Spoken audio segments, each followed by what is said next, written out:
Winning in the Pokemon trading card game is usually reserved for the best decks, the best meta calls, and consistent players. So when a deck like Gardevoir or Dragon Ball wins, no one really cares. And now is the part of the video where I would say, but this deck came out of nowhere and won a massive tournament. But actually, no, the deck we're talking about today hasn't really won much. But just like a lot of rogue or anti-meta decks, it does have a cult-like following. And we're talking about Tera Box. Tera Box is what you get when you open the fridge the day after Thanksgiving. A little bit of everything. And yeah, the food is fine, but Gordon Ramsay would still smack you if you try to serve it to him. So, well, mid. Tera Box itself has been around for quite a while now, and it has gained a really strong following, due to its unique playstyle, and myself, I do really enjoy the deck. At times. The best way to describe the deck in my opinion is that it feels like a card that you wouldn't daily, but you would take out every so often and still have fun with it. It's decent, it's fun, and like I said, it's very unique. The deck itself will usually look something along these lines. It has a really strong draw engine, and the reason the deck is so loved is, well, the Noctowl. So usually you do play a 4/4 line of Noctowl, and the Noctowl says, if you have a Tera Pokemon in play when you evolve this Pokemon, you can search your deck for up to 2 training cards. And training cards in the Pokemon trading card game are the reason most decks function, right? You play a lot of them. As you can see, this deck is playing quite a few trainer cards. Everything over here is, well, a trainer card, right? So a good chunk of your deck is usually trainer cards. And this deck is allowed to play a lot of very specific trainer cards, right? You can play a lot of like one-offs. You can play one Night Stretcher, one Earthen Vessel, one Switch, one Vitality Band. Obviously, you can only play one A-Spec, but you can play one A-Spec.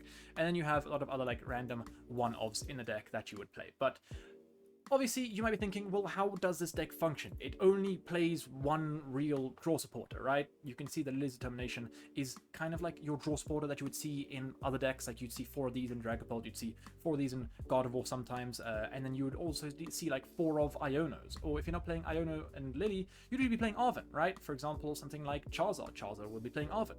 But this deck doesn't do that, right? It kind of cuts all these things and adds a lot of extra cards, and usually that is all replaced because of the Noctowl. So since Noctowl can kind of cherry pick whatever you want, whenever you want, it is very powerful. It just means you don't have to do too much during your turn, right? It is a very combo heavy deck. For example, you would use something like a Noctowl to grab an Ultra Ball and a Crispin, and then you would use that Ultra Ball to grab another Noctowl, which you would then use to grab the Sparkling Crystal and maybe an Earthen Vessel for another energy or something like that, and then you would have a combo piece together, right? So it is a very combo heavy deck, and this does make the deck quite difficult. In my opinion, I think to play this deck at a high level, it is arguably the most difficult deck to play because it requires so much player agency and understanding of the game. So as you can see, we are playing a lot of leftovers, right? No other real deck in the format right now is playing Iron Leaves or something like Terapagos, or really the Wellspring Ogerpon, and the Tiamat Ogerpon is seen in other decks, but really those decks aren't real, like Raging Bolt, it sucks. So you might be thinking, well, how does this deck work? Well, you know, when you throw enough shit at the wall will get covered by shit, right? The entire wall will be covered by shit, so you have a lot of coverage. Even if the coverage is shit, it's still coverage. So recently I've been playing a list that looks very, very similar to this. I found it online when I wanted to build the deck again and just kind of stole it. So shout out to the person I stole it from. But yes, this is the version of the deck that I've been playing. I think the Mega Mawile is really good. I think Mega Mawile kind of just helps the deck a lot because this deck really does have a great early game, and then towards the middle and end of the game, you're kind of like, how do I win? Right, so this card lets you kind of win more. It has a really good attack, the Gobble Down attack, great name, which is 80 more damage for each prize card you have taken. Usually it's, you know, however many prize cards your opponent's taken, but this one's actually how many prize cards you have taken. So, you know, you've taken 3 prize cards, deal 240 damage. You've taken 4 prize cards, which is more likely than 3 prize cards, you're dealing 320 damage. And 320 is a great number because bam, that kills Gardevoir, bam, that kills Dragapult, and you know, you take your last 2 prize cards like that. And if you've taken 5 prize cards, sometimes that might happen against a deck like, for example, what is that thing called? Mega decks, right? If you kill a Mega and then kill an EX, you've taken 5 prize cards, and then your opponent slaps 1 more Mega in front of you and you can't kill it. Well, now you can because you're doing 400 damage, right? Bam, bish, bash, bosh. And then obviously Huge Bite is fine. I have used it a few times, which does 260 damage, but if your opponent's active Pokemon already has any damage counters on it, the base is 30, which don't get me wrong, it sucks, right? But usually you'll be using this. I've used this twice against Goldengo because, yeah, I mean, if they take 2 prize cards and they knock this out, they still have to go for another knockout, so it's the same as going a 2/2/2 prize map, and 260 is a pretty decent number to hit against the Goldengo, and you might be thinking, well, why didn't you use the Pika? Because Pika was prized, alright, and that's my next point. Pika is still good. Pika is still a really good card against a lot of beatdown decks, for example, against Raging Bolt, RB, against Goldengo, against Seru Ledge, I guess. Also, the Seru Ledge in Japanese is so much cool. Soul Blaze, hello. W name. Anyway, 300 damage, discard 3 energy, very simple attack. It knocks out all of those guys. And then Resolute Heart, if this Pokemon was full HP and would be knocked out in one shot, it isn't knocked out, get pranked, it lives on 10 HP, right? So it doesn't live on like 200 HP, it just lives on 1 HP, which is fine, right? It's not the end of the world. And it's really good because Goldengo doesn't have a great way to kind of just like finish it off, right? None of those decks have a good way to finish it off. They have to use an entire other turn to attack it, and if they don't, well, Topaz Bolt is probably going to tactical nuke another one of their Pokemon. And then I did cut the Iron Bundle. I never really gave a shit about Iron Bundle, even though he's the reason I got second in an SPE with this deck. Not this exact list, but this deck. I just recently don't really care about an Iron Bundle. I've been playing Switch. Switch has come in clutch a lot more because of clutch.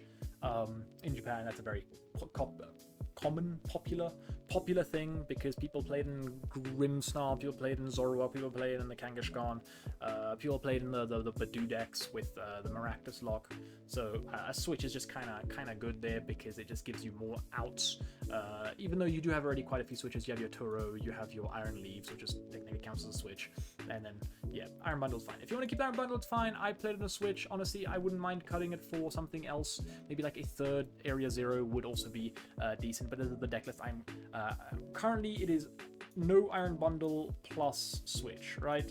But I think I would probably go minus the Switch and plus just another Area Zero. So let's just do this and then scribble this out and pretend that says 3.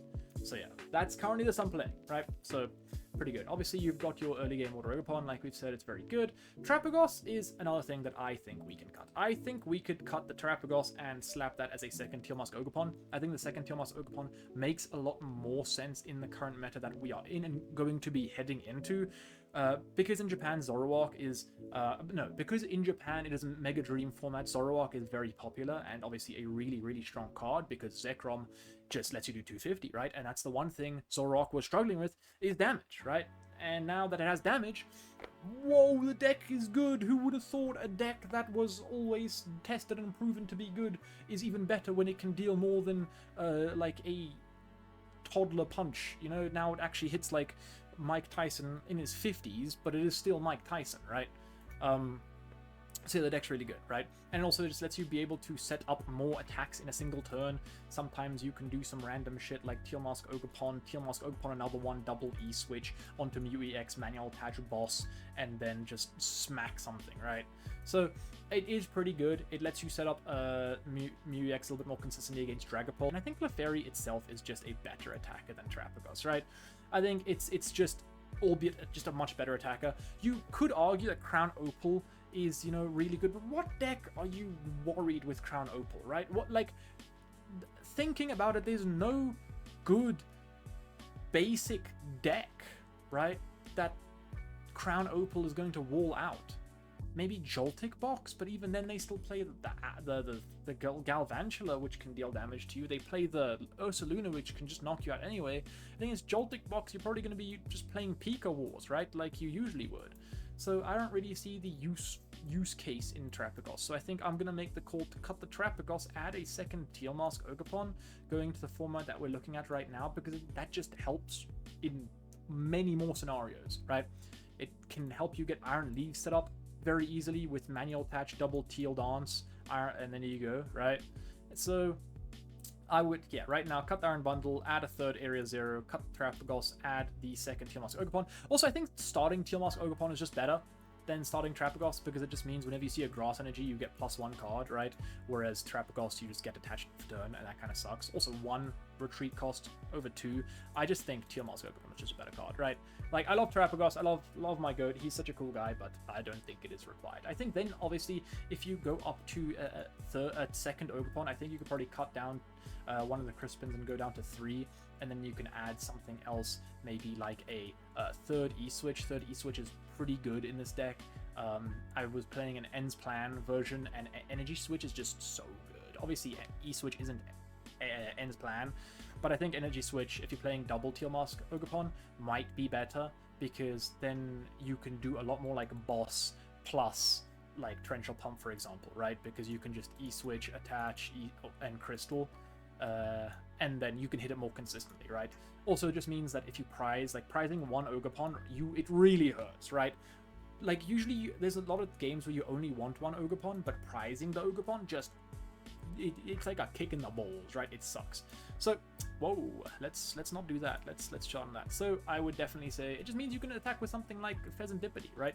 Or just more wild, a little bit more consistently, right? Because if you want to attack with a huge bite out of nowhere, you always have to use E-switch, right? Because you have to Crispin, attach one to it, manually attach, and then E-switch, right? So usually you can then go Earthen Vessel for a grass and a metal, and then you can Crispin for a metal and whatever else. You can actually get it set up in one. No, you can't. I'm lying. You have to have either a Crispin, Earthen Vessel, or E-switch in your hand to be able to set it up out of nowhere. And if you add a third E-switch, I guess you do -1. It's the same odds. It's the same odds, but higher odds, because the odds are of having a Teal Mask Ogerpon in play is higher, I guess. So yeah, it's not changing too much math, but it's doing something, right? So yeah, this deck obviously does require a lot of agency and really understanding of how to play a deck. I would say, I feel like I've just been saying, like, if you're gonna cut this, then I'd add this, but if you're gonna add this, then I'd add this. If you're gonna cut this, then I'd add this. If you're gonna go for a third E-switch, I would probably say Glass Trumpet is pretty good, and then honestly you could not cut down another Crispin, but if you want to go down to 3 Crispin, then I guess you could, you know, play a Glass Trumpet. If you even just cutting a Crispin for a Glass Trumpet isn't a bad idea, I don't mind that. It just lets you do a lot more shenanigans, right, with a third E-switch.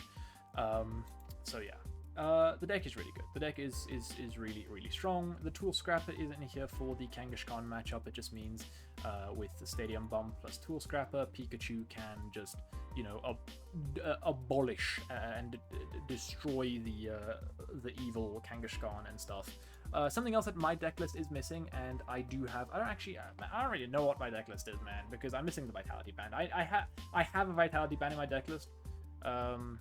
So yeah, I don't really know what I'm not playing. I think I'm not playing the Trapagos. I think I'm just playing one of these guys. But yeah.